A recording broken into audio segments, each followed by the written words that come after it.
webinar. We've had some questions, so thank you for those. And we'll certainly be trying to get to those at the end of the presentations as we get into the panel discussion. Just in terms of context, we obviously saw a huge increase in e-commerce last year. I think 25% at a global level seems to be the kind of conservative estimate. According to some sources, and this one is ROI Revolution, online sales actually surpassed levels which were expected in 2025 last year as a result of the pandemic. And certainly this year, I think we're all expecting very high e-commerce sales to continue. And the figure I've heard is around $850 billion for the full year. But it seems that consumers have got increasingly high expectations when it comes to their online shopping purchases. And today, around 76% of shoppers say that convenience is priority number one when they choose a retailer. On top of that, 81% of shoppers want a frictionless cross-device e-commerce experience. And around 9 in 10 are prioritizing retail sales that offer seamless experiences combined with the ability to make social media purchasing options. So with that in mind, I'd like to introduce today's sponsor, TrueLayer, which is a company focused on building intelligent infrastructure that puts fintech at people's fingertips, empowering businesses in every industry to create first-class financial experiences. Coming on to our speakers, first we have Jiun Tan, who leads the new e-commerce business unit at TrueLayer. Jiun's background is in consulting. She was with Accenture, spending around 4 years delivering real-time payment solutions, open banking monetization, and regulatory change projects for big corporates. She is currently focused on helping retailers deliver seamless checkout experiences in the hyper-online post-pandemic world. We're joined by Akec, who's the payments product manager at TrueLayer, who's been focused on instant payments and withdrawals. Previously, Wol was responsible for machine learning, looking at how to use ML to build open banking products. And he's now leveraging a background in engineering to design financial APIs that appeal to developers, amongst others. He also has a background in the music industry, but we can come on to that a little bit later. We're also joined by Ollie Marshall, who's managing director of Maplin Electronics and has been in that position since 2019, when the specialist retail brand changed ownership. Ollie has a huge passion for computer science, as well as experience in retail distribution. And his challenge has really been to transform Maplin Electronics to the modern age of online retail.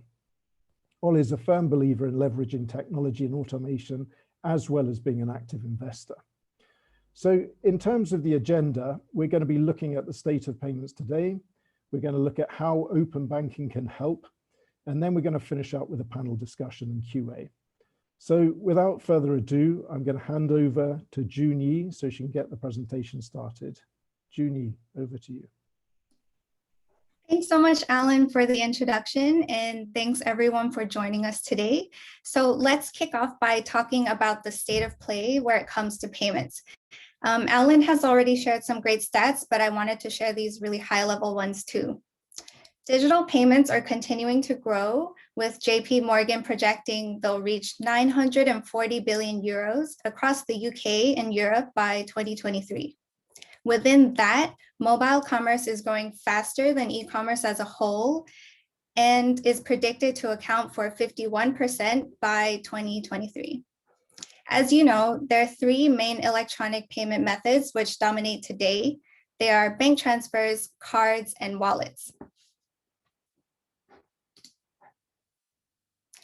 We can measure these payment methods on 2 dimensions which matter most to payment professionals: cost and friction. So on this chart, you'll see that the higher up you are, the better, as you have less friction, and the more to the right you are, the better, as you have less cost. The bank networks are the foundational layer that is messy and hard to deal with. So bank transfers come with quite a lot of friction, but are also very cheap. Card networks and wallets, on the other hand, abstract away the messiness that comes with this. However, they reduce friction while coming with a fee of between 1% to 4%. And of course, there are other ways in which you can evaluate these payment methods. Payment success rate is one. They're especially poor for cards and wallet. They typically fail 15 to 20% of the time, which leaves money on the table. Strong customer authentication also threatens to hurt conversion on card payments further, with some studies suggesting a drop of 20 to 30%. Settlement time can also be slow for cards, up to 3 days, which can frustrate the end consumer making the purchase. And finally, chargebacks and fraud are also much more common with cards than with bank transfers. But there's a fourth option emerging, which is where we come to open banking payments. To put it simply, open banking is better on almost all fronts. It has the lower friction of wallets at a fraction of the cost. It typically converts 20% higher than cards, with payment success rates greater than 95%. Chargebacks are also eliminated, and fraud risk is significantly reduced with biometric authentication. And settlement is typically within seconds. Lastly, and most importantly, consumers actually choose it. Merchants offering TrueLayer as a payment method in their checkout have found that on average, 1 in 3 consumers choose to pay via TrueLayer. As a result, open banking is displacing other payment methods, such as cards, as the default way to pay online. So what is open banking? We'll talk about it more as we progress, but fundamentally, open banking lets you to connect to a consumer's bank account through open APIs. At TrueLayer, we've already seen a lot of growth in open banking volumes. And on this chart, you'll see that between January 2020 and January this year, we've experienced a 600 times increase in payments value processed by TrueLayer. A small part of it was accelerated by COVID as consumers shifted to making even more payments online. We've also seen the growth in terms of adoption rates that our clients are reporting. Typically, when you introduce a new payments option, the initial take-up is quite modest. You might see a 3 to 5% share of checkout. And if you hit 10%, your PMs are already popping champagne. Our experience has been really different. Our typical customer is reaching 30% share of checkout within a few months of launching with TrueLayer. And in some cases, this number rises to 60, 70, and even 80%.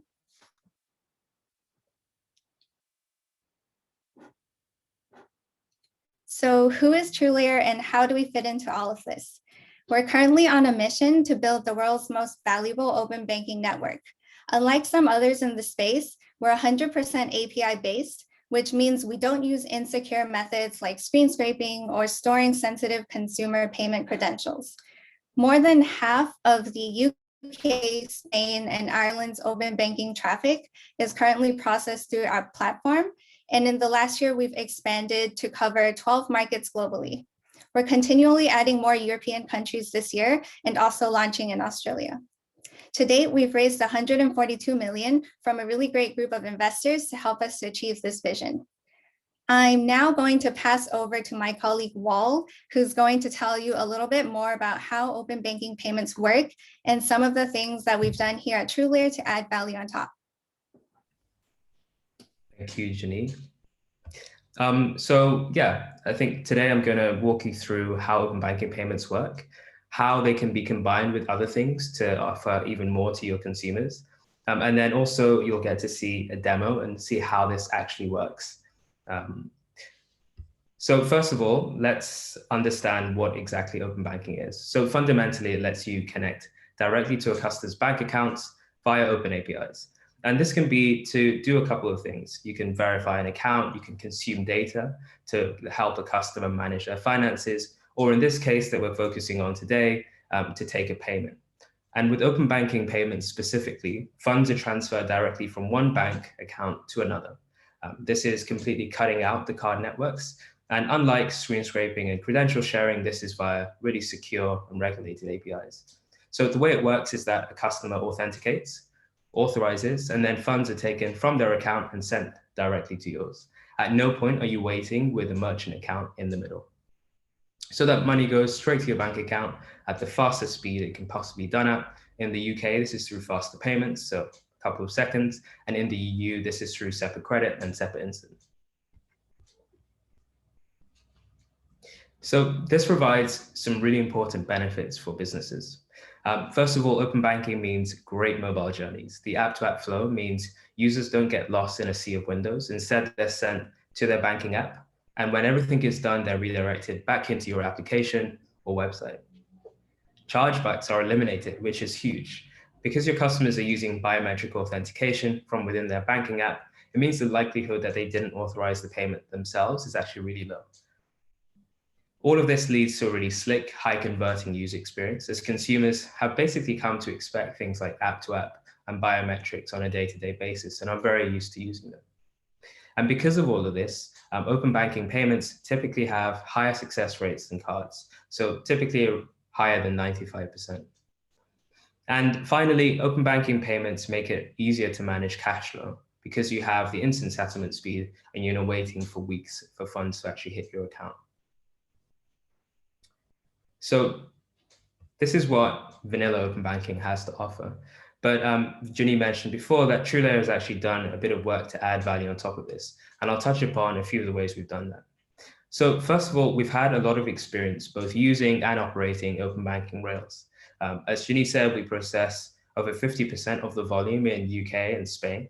And this means that our APIs and systems are tried and tested. And you learn a lot when you deal with that much volume and go through the kind of growth that we've gone through. Secondly, we've learned a lot about open banking user flows. We know what works and what doesn't work, and we work really closely with our customers to help them build the highest converting, most friction-free flows.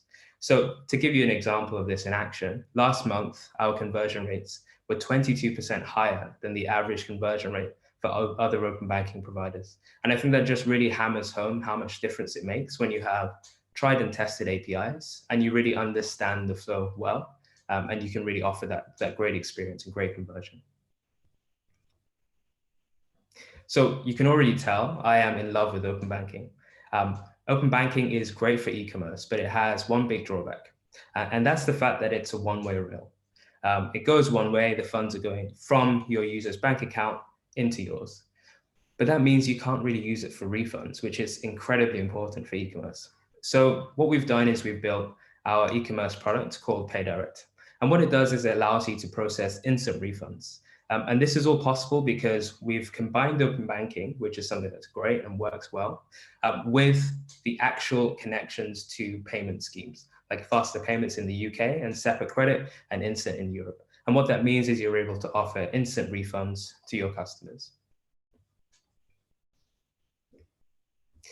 On top of this, because we know that developer experience is really important, we provide customizable SDKs, which means it's really easy to get up and running, accepting payments within your website and mobile apps with just a few lines of code.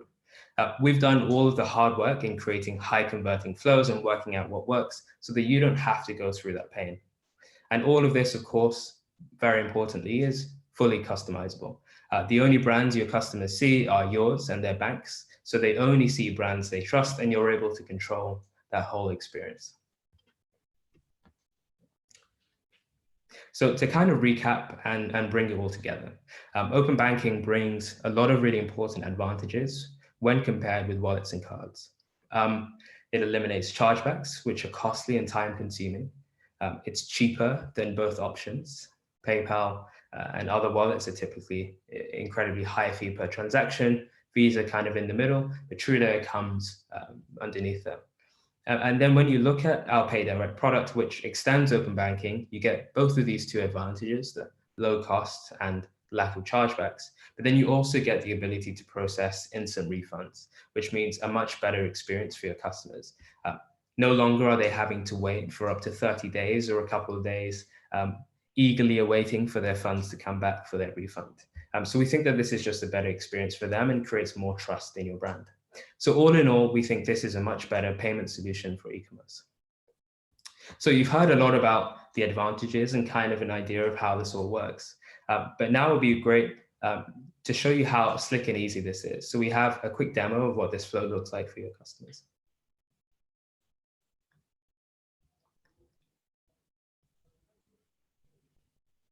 So you're going to see an e-commerce checkout flow. The consumer has gone to the checkout. They now select instant bank transfer. Next, they select their bank from this list, and they go with RBS. They're now sent into their banking app and authenticate with Face ID. Now they're within their banking app, select their account, and approve the payment. Funds are sent immediately, and they're redirected back to your website or app with the payment confirmed. So I hope that really showed how slick the UX is, and we're really quite happy with it. So now I'm going to hand over to Alan, who is going to be moderating our panel discussion. Thank you for that, Wal, and thank you, Jiun, as well, for a very good and succinct intro to TrueLayer, and also a great demo. Wal, I'll have to learn how you do those because it was very seamless. So thank you for that. Now, just to get everyone started, Jiun, both you and I talked about, card payments, alternative payments, e-commerce, very strong growth in online sales. But I think we're all aware that there are still, some kind of user issues, let's say. So from your perspective, Jiun, what would you say are still the biggest pain points when it comes to payments from a user perspective? And how have you seen these evolve over the past 24 months? Yeah, so I think I might answer it based on my conversations with merchants, and the merchants own the relationship with the consumers, and this is the sort of feedback that I'm getting. So the biggest challenge that merchants are currently preempting is SCA and 3DS impacting conversion rates. So I think from a user perspective, we're always looking to reduce friction and make the payments flow as slick as possible.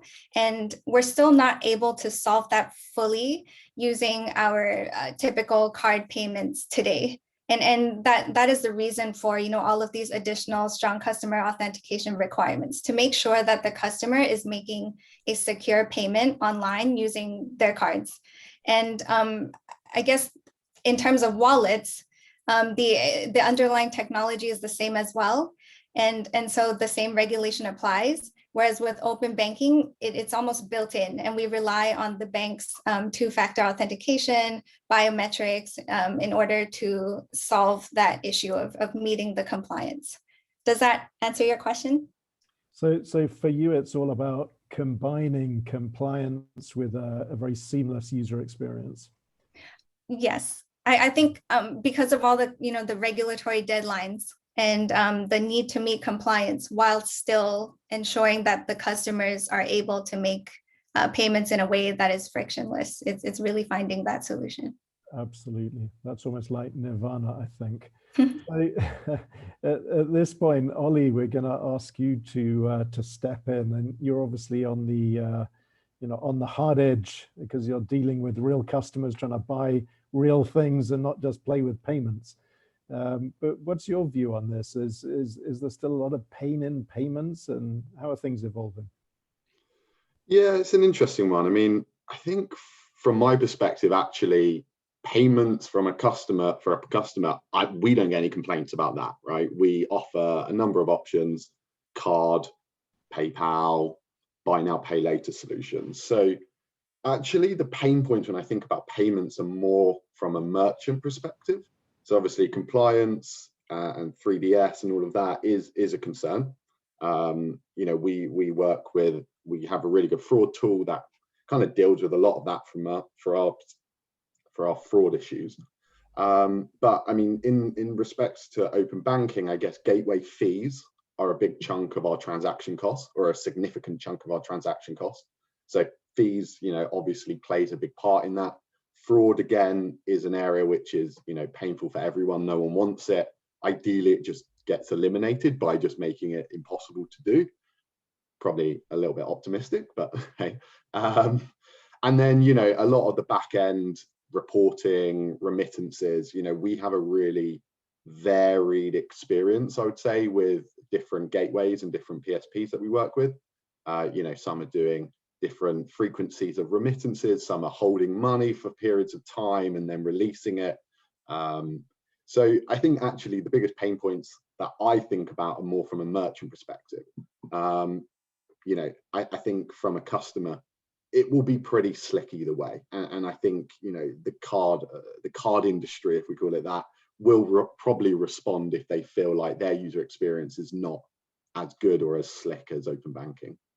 Okay, so your view is that the burden of payments and, you know, all the kind of complexity is very firmly on the shoulders of retailers right now, and it sounds like it's, you know, balancing fraud with some of the other economics in the whole equation that's keeping you up at night, let's say. Yeah, yeah. I did actually see a question come in about the disputes. And one of my views actually is, and I should disclaim that we don't currently have pay by bank. I'm kind of almost using this session as a way of learning about it at the same time, and sharing my thoughts. But I think, you know, when I've been thinking about it, I think there is going to be a distinct proposition by using card or open banking, which is going to be for using card. You've got an intermediary, you've got Visa, MasterCard, Amex in the middle, a third party who's going to be able to help with that trust and that dispute process. When it comes to open banking, potentially you lose that. It's a direct relationship, which great from the merchant, maybe not so good for the customer. So what I'm thinking about and what I'm quite interested in is what will that translate to for the consumer?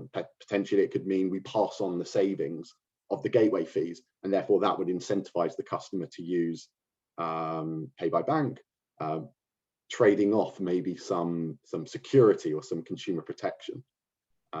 We definitely haven't made a decision, but I think there is going to be an element of, once it's very pervasive, which I think it will be, of it being actually a customer proposition difference between the different payment methods. Yeah, but I mean, you're taking us into nicely, actually, very well, into our next topic, which is, you know, how would you actually select a new payment method for the checkout, and what are your criteria for selecting? And, you know, don't feel you need to answer that direct, because I think you kind of given some of the themes there.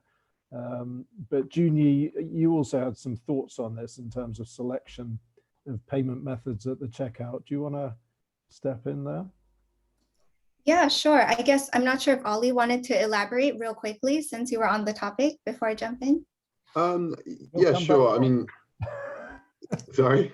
I say we come back to Ollie. Don't worry. Okay. No, you take it. You take it. I want to hear the solution provider's view first. Then we'll get the real view. Sure. I guess from our point of view, it's about understanding what is the merchant trying to achieve, like what is the user or consumer benefit in addition to the merchant benefits of introducing this new payment method. From a consumer perspective, it might be this is more convenient. Maybe you have an expired card, or, you know, the merchant doesn't want to pay like a hefty fee for supporting a wallet. Like, what alternatives can I offer so that my users can still pay and you know, make this payment at my checkout? So one is convenience. And it is, I guess, coverage is super important. Like, which markets are you operating in? Is this a suitable option for your specific market? In the UK, we've been live with our payment solution over the last 2 years. And even though we're in such a card dominant industry, we've seen like a really huge uptake. 1 in 3 consumers choosing this on their checkout, and they don't even know what it is, but you know, it's quite intuitive because you're just paying from your bank account. So that's the consumer side of it. And as we build more familiarity and the users, for example, who use like a Revolut app, start to use the same way of paying at a checkout for, you know, ASOS online, for example, then that's where we see like adoption really going up. And then it'll be like this positive cycle of, I need to have this new payment method at my checkout. Okay, so it sounds like it's the consumers who are getting really excited about this right now. And now, but yes.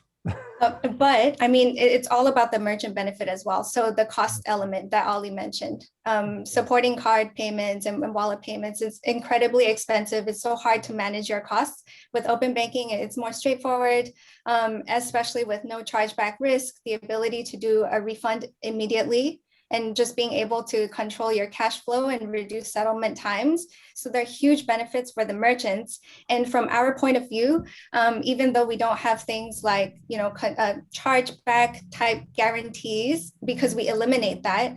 So the chargeback bit, and also, things like loyalty when you use your credit card, there are different reasons for using each different payment method. And if a merchant can save a huge chunk of their margin by adopting this payment method, it frees up their capital to build other solutions, such as loyalty, which I know is incredibly important to Maplin.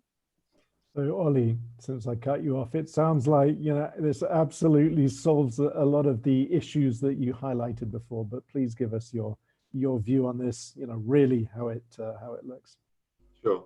I think when we're introducing new payment methods, there's got to be something unique that it brings to the table, either from the consumer or our back-end merchant perspective.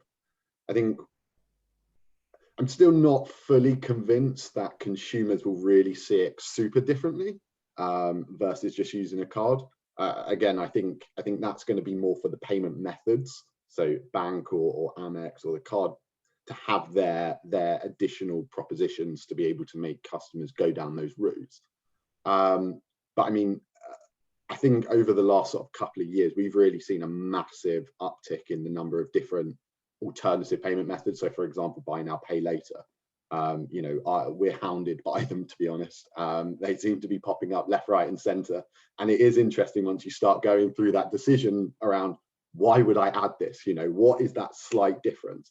And it has got a little bit silly now where, we're talking tiny little variations in the customer proposition. And I mean, I think they do bring their value in terms of a customer database and things. But anyway, my point is there does need to be quite distinct changes in the proposition. I mean, from you mentioned settlement times. Yes, maybe instant settlements is interesting. I mean, we get paid at the moment sort of 2 to 3 days. Okay. It will be interesting if we start getting instant, if that changes things.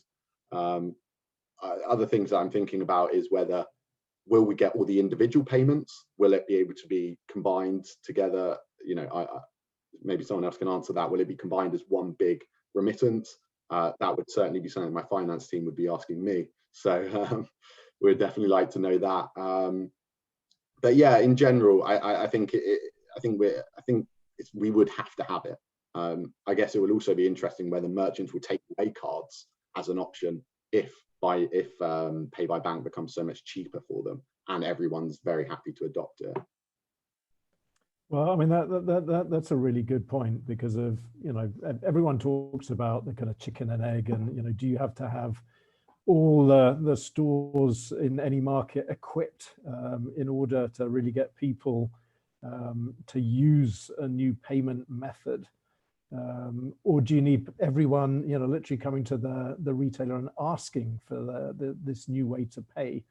But on that point, I mean, I guess to me the key question would therefore be, we're interested, you're interested, but what about the overall open banking infrastructure in the UK and some other key European countries? Is that ready now?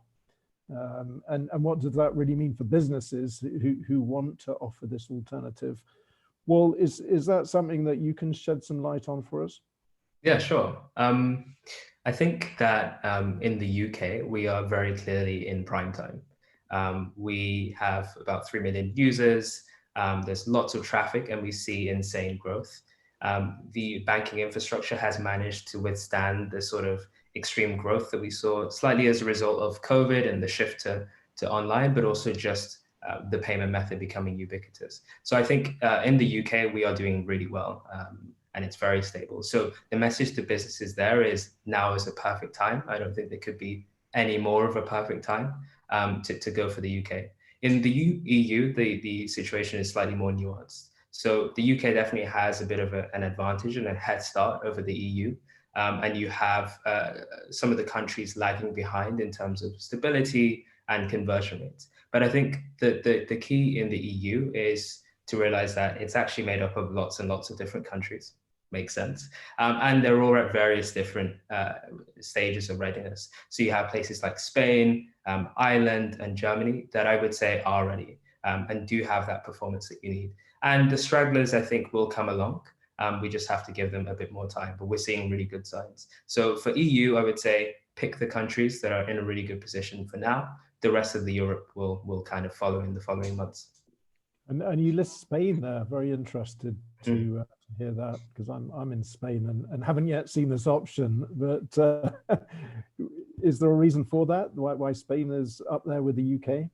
So I think to unpick so if your question is why has Spain ended up being in this position, I don't know. I think there are many different factors in play, but the end result is that Spain has really good, solid conversion and solid stability at the same time. So we pay close attention to various different kind of health factors in every country, and Spain is one of those that we flagged and says, hey, this is in a really good position. So why it's ended up in that position, I'm not entirely sure, but Spain is ready.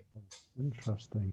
Now, I mean, given everything is very advanced, at least in terms of, UK, Spain, and some other European markets, I guess the key question then is why, or what is stopping retailers from really getting on board? Ollie, you're the voice of retail here, so I know you take quite a hard-nosed view based on the economics and all the rest of it, but how would you answer that? Why are retailers not embracing this, or perhaps they are, but what's the issue there?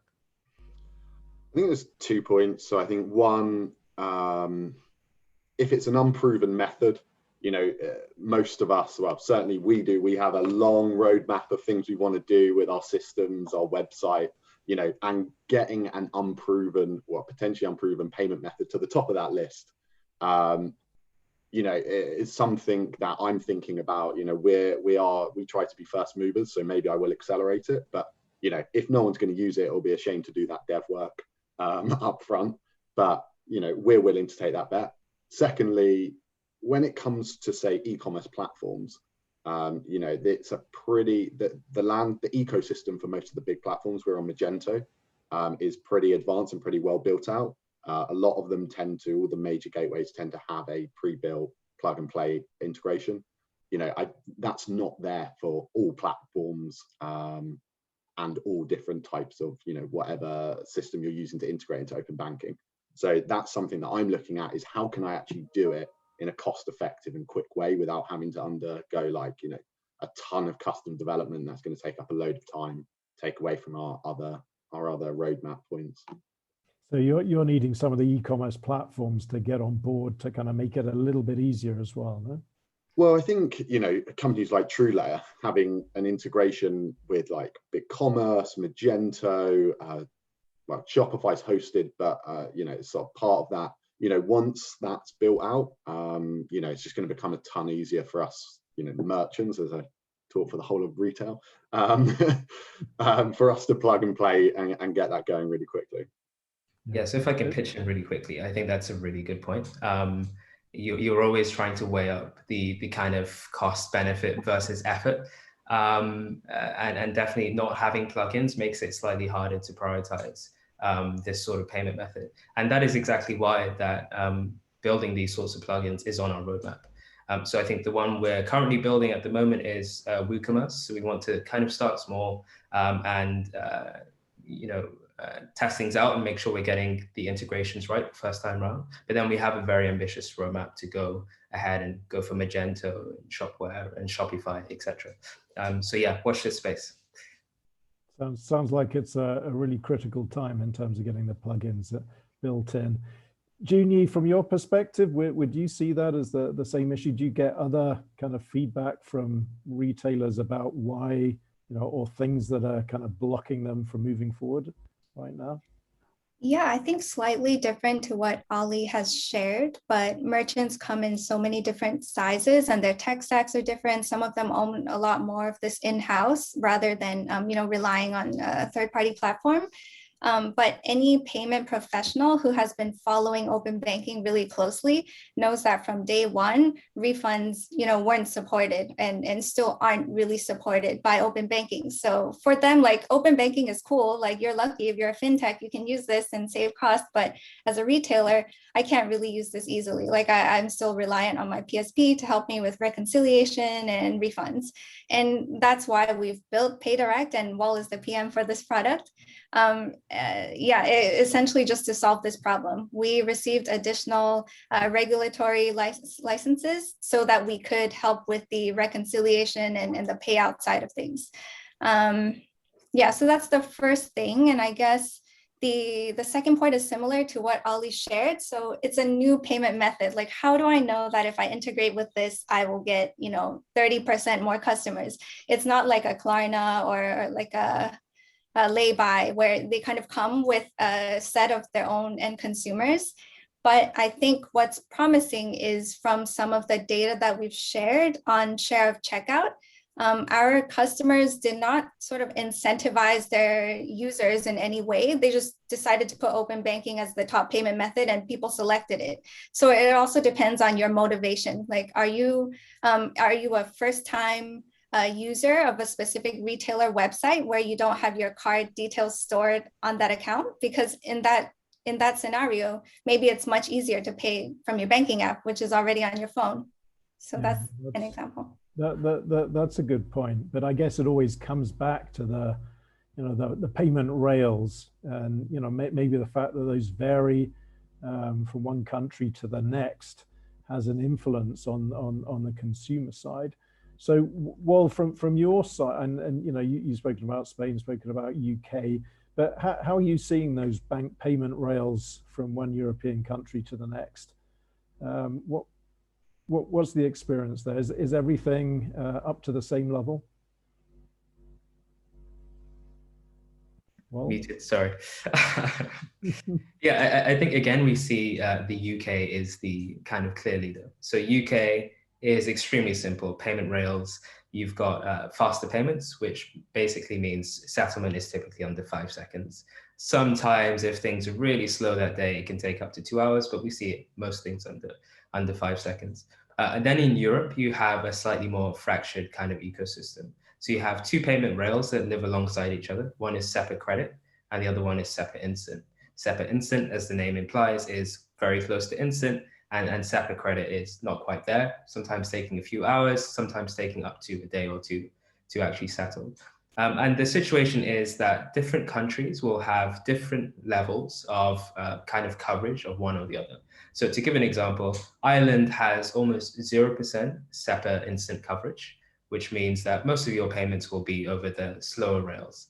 And then conversely, you have Germany with really high coverage, which means you have a reasonable likelihood of your payment settling quite quick, as long as both of your banks are on that rail. So again, we kind of have a sort of imbalance.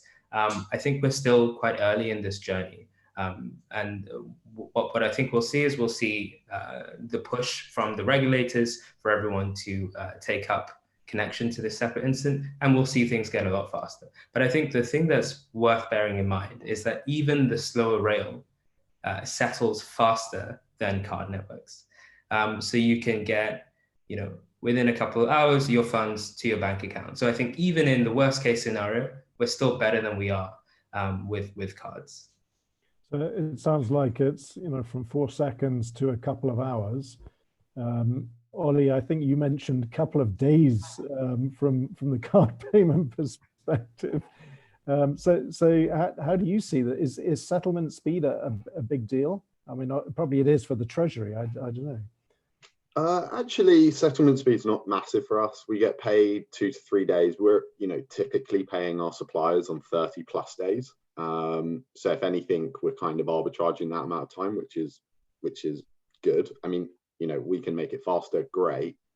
I think more where the issue for me around settlement comes is when you have third parties like, I don't know if I should name PayPal, but PayPal, these guys who have historically taken very strong views on, when they release money, when they hold money, and they can, because it's their network, and, it's not You know, I'm a big believer in crypto. You know, it's not decentralized whatsoever. It is the anti-decentralized. So, you know, that is a problem. You know, first and foremost, they serve the customer or the end user and the consumer. And I believe that from every decision they've ever made against us. So that's more what, it's not so much the speed, it's more this idea that we're taking out this intermediary, which I care about when it comes to settlement. Yeah, taking out the middleman, essentially, no? Okay, so we're going to go on to one of the questions that we received from people registering. And I'm sorry, I don't have your name for this one. But we're essentially asking, you know, if a customer has historically chosen to make a payment using their debit card, given the end result is going to be the same, is it possible for them to bypass the Visa or MasterCard network and to process the transaction as a bank-to-bank payment instead? Sounds a little bit specific, but Wal is a solution expert. What's your view on that? The answer is yes. Okay. For a returning customer who typically uses cards, the next time they come to the checkout, you can display and offer them open banking as a payment method. And as Jiun said, what we've seen is when merchants give the option, 1 in 3 customers will actually choose to use it. So in this case, let's say they are attracted to this new payment method, they'll go and authorize with their bank, and funds will be transferred immediately. So yes, in this case, the card schemes are completely cut out of the transaction. Okay, interesting. And if we're going to look at you know, payment innovation, clearly, you know, open banking is up there. Ollie, you mentioned buy now, pay later, and you know, obviously you're more into kind of selling stuff and not just doing payments. But from your perspective, if you put your payments hat on, what are the innovations and what are the trends that you're most excited about right now?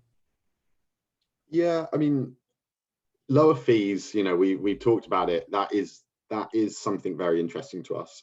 Not just because we'll make more money. Actually, I think how I'm looking at it is I can do more interesting things. I don't want to like reduce my expectation around cost, for example. I want to just say, okay, now I'm saving 1% maybe. Now I can pass that back to the customer. I can do things like loyalty scheme. Maplin is in a very low margin environment, category, sorry, electronics, you know, is the worst as it comes to margins. So, you know, we really are fighting for everything. And then especially we have, you know, people like Amazon in our space and some really, really big retailers. So therefore, being able to try and do things around loyalty and putting that margin that we've saved or those costs that we've saved to better use to try and retain customers is something that I'm particularly very excited about. A slightly different point in the sort of innovation, and maybe this has been available for a while, but I think open banking can make it easier, is more on our accounts payable side. So something I'm also thinking about is how can we automate our remittances to our suppliers? It's a different angle, but you know, it's all part of, if we're working with an open banking platform, you know, I really want to try and automate and tie in all these different parts of the business. Yeah, it's getting the real end-to-end benefit of automated payments, I guess. Jiun, from your perspective, how are you seeing you know, evolution, innovation, and what's going on in payments right now, apart from open banking, or maybe open banking? Yeah, I think everyone at TrueLayer is a bit kind of guilty of having a really myopic view of open banking as the latest and greatest. So actually this question is a bit challenging. I think for me, I'm most excited about the fact that every, you know, company became a tech company and then they all became fintechs. And like, I feel that open banking is really the mechanism for this to become a reality. And if we look at most checkouts today, payments professionals are always saying, we want to offer as many ways to pay. And if you look at a checkout, it's so cluttered. There's so many different logos. And I think that when you're building a brand and like a merchant experience, you really also want to own that payment experience.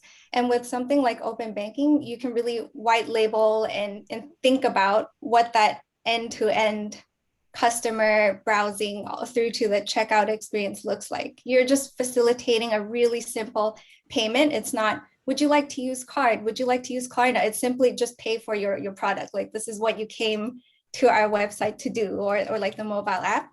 So that's one thing. And I guess what else? Other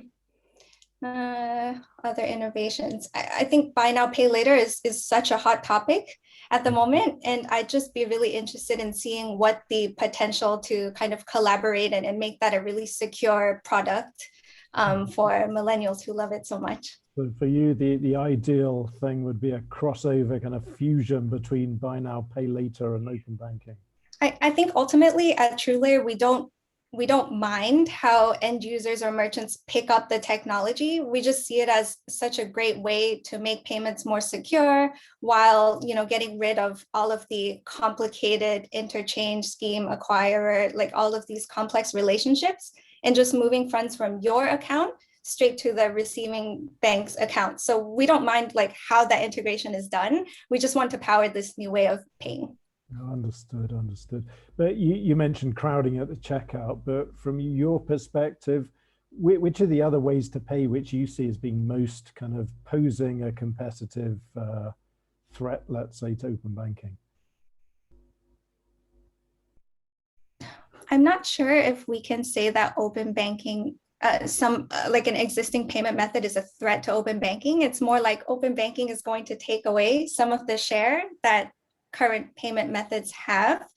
And I think in terms of user experience, once you've set up your wallet payment solution, Apple Pay, for example, it's so easy. It's 2 clicks and open banking can do the same thing. So maybe it's a battle of the kind of user experience there. And that is why we also need merchants to be on board in terms of how they present the solution so that consumers can find this easy way of making a payment if they're not aware of it. Yeah, that makes sense. And I guess, Ollie, from your retail perspective, how do you see open banking changing e-commerce payments in the next year, the next 2 years? Because obviously, the existing world as we know it is still very dominated by some very big card brands, let's say. But how do you see open banking impacting e-commerce in the immediate year or two? Yeah, to be honest, I don't know. But my view of what we're going to do is we're going to add pay by bank to and open banking to our website. I think no doubt it will take a share. I think what's going to be more interesting and what I'm going to be watching is how all the other players respond and how they think about iterating their customer proposition to make their method stand out. I think clutter is something that I'm very aware of. I mentioned buy now, pay later and all the different options. A lot of them say to me, just add us, why not? Like, what have you got to lose? And it's like, it's true. But, there is, I think it just looks bad on us. So I think what I'm very focused on is adding the multiple options, pay by bank, buy now, pay later, keep card, PayPal, whatever, Apple Pay, and see how the market transforms, and then we'll lean into whatever starts to emerge as the obvious. And commercials, and we've mentioned this, is gonna, and the economics is going to be a steer of how I move. And something that we're already starting to play with, this is a bit of an implementation problem, is being able to start recommending and personalizing the experience around what they bought. Say this is a better option for this. You can get finance here, or depending on if it's a high ticket item or a low ticket item. Yeah, that's my thoughts. But essentially, you're supporting all ways to pay at this point in time, not backing one horse, let's say. Exactly. Jiun, what about from your perspective? I know you have more of a position taken on this. But I think it's very sensible, Ollie, as a merchant. I think that given card payments, it's such a dominant way to pay. And for certain retail brands, for example, debit card usage is much higher than credit card. The way I see it is that ultimately with a debit card payment, you're making a payment from your available funds. there's no difference with open banking. You're paying straight from your bank account. So that is like the lowest hanging fruit. Like if you're looking to cut out card fees and to replicate that kind of experience, there's no change from the user perspective. They're just not entering a 16-digit card number and paying from the bank. I think the question was, how will it change the e-commerce payments like over the next 2 years? Yeah. I think we'll be able to see more interesting and like maybe different categories of goods being sold online. So one limitation with selling things online right now, for example, with a car, is that you're not able to do like a full outright purchase because you hit that card limit, or it just becomes way too expensive. So you don't support it, and your consumer needs to go into the store to, you know, complete that purchase. With open banking, it unlocks this this kind of problem with the higher bank transfer limits. Again, there are differences across different countries. For example, in Ireland, the bank transfer limits are a bit lower. I think it's 5,000 euros across most of the banks. So it really depends. But I think that selling more expensive things online will be one thing that we see a lot more.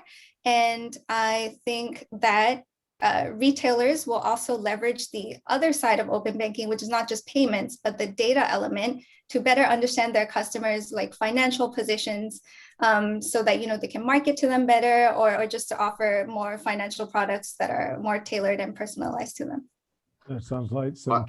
Alan, do you mind if I have a quick follow-up question that for the TrueLayer guys, because I think other people might be wondering. So we currently do auth and then capture. So we auth when you place the order, and then we capture when we ship the goods. Is there an equivalent on open banking? So I think what you're asking is like a pre-authorization, but from your bank account instead of cards. Yeah, so we authorize on the card and then we capture shipping of goods. Yeah, so I guess there are a few ways that you can kind of implement this. Like if you want to take like a pre-authorization payment, like £1 or something, and with variable recurring payments coming into force, we'll be able to, you know, pre-authorize up to a certain amount, and then you pull the funds, or the customer pushes the funds to complete that payment. But yeah, we can definitely take this offline, and we'll get more of our product experts to tackle this topic. No worries. Okay. Good stuff. Now, we did also have a question about different kind of local methods. And I know, you know, certainly on the European side, the market is very fragmented in terms of preferences and how people like to pay. But the question is basically, you know, if you're looking at different options for open banking payment in each country for local consumers, how can you find something that people are familiar with? Jiun, is that something that you can address? Yeah, I think this topic comes up so much, especially with payment service providers. And I guess a super common example is, hey, if I want to launch a web shop in Netherlands, like clearly I need to support Ideal because everyone loves it. So that is, you know, a local payment method. You pay directly from your bank, but it's branded, and open banking does the exact same thing. It's just that there's no brand in between, you know, your brand, the payment method, and the consumer. So it would just be simple, like pay from your bank account. Or if you had, if you know who your consumer banks with, it could be pay from, you know, any bank like RBS, for example. So that will resonate immediately with the user, because if I have an HSBC account, it tells me that I can pay from HSBC. Then there's no additional education. I know that this payment method is supported and I can make a transaction using my bank account. No, that's a good point. In fact, that ties in with a question that we had from the audience, which is how are you looking to change consumer behavior to adopt open banking transactions? And it sounds like, you know, Jiun, from what you're saying, it's a question of familiarizing people with, you know, the fact they can pay through their bank. Are there other ways perhaps that, you know, we need to influence consumer behavior? So we get really creative with our clients when we talk about, you know, what is the objective of launching this new payment method? If it's about adoption, then it's all around the UX and the UI. So it has to be familiar, it has to be convenient, it just has to be in a way where your customer understands what they're doing at every step. So instead of picking up your card, you'll be making a payment directly from your bank. Like no one will touch any of your credentials. It's more secure. The customer needs to understand like the value exchange. So we'll receive your payment quicker. We'll be able to ship your goods quicker. And we don't store any of your sensitive, details. Like it's a really low risk payment method. So that's one thing. And I guess it's positioning at the checkout and also understanding like which types of customers would it benefit. I hope that makes sense. So it's almost like customer profiling as well, isn't it? Understanding for different segments what they're looking for and how it can be positioned to meet some of their preferences. We've got time, I think, just for a final question, and this is from Matteo Gamba in the audience. And I think, I don't know, Wal, if it was you or, if it was Ollie who raised it, but we had the question of handling refunds. So, I mean, this is a fairly key question, I would think, and certainly one that's well addressed through card payments. But what about refunds in an open banking world? How does that work? Wal, is that a point you can address? Yeah, of course. The way that refunds work under PayDirect is that we set you up with a merchant account or wallet that you will receive open banking payments into. So instead of going directly into your account, they now go into this kind of intermediary account. But the benefit that gives you is that you're now able to make refunds directly from that account with those funds. And that connects directly to whichever payment scheme we're talking about. So this can be SEPA in the EU and faster payments in the UK.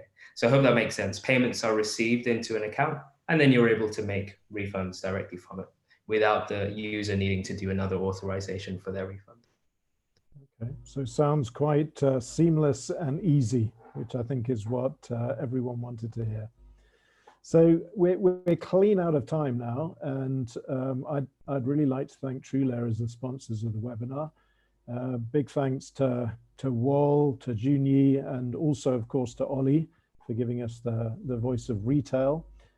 So thank you for all for participating. Also, I'd like to thank MP for organizing the event.